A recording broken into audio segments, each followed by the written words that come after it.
Kaya pala ganito ang naging resulta ng kapalaran ko. Kasi alam ng Diyos na kaya ko. Sa edad kong to, napagod na akong magmadali.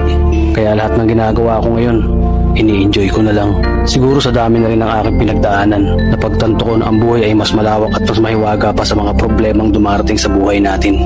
Tumatanda na tayo, baka sa kakahabol natin sa masagana at maayos na buhay, ay hindi na natin na-enjoy ang buhay. Baka nabubuhay na lang tayo dahil nape-pressure tayo sa sasabihin ng ibang tao. Marami na rin akong mga naging maling desisyon sa buhay, pero lahat yun nagsilbing aral sa akin at natuto ako sa mga pagkakamali ko. May mga taong sobra nating mamahalin at bibigyan ng halaga, pero ibabalik lang sa atin ay kabiguan at matinding trauma. Kaya wag nating lilingunin ng mga taong tulad nila dahil mas payapa kapag hindi ka na interesadong malaman pa kung ano pang balita sa kanila. At wag mong idepende ang sarili mo sa kahit kanino.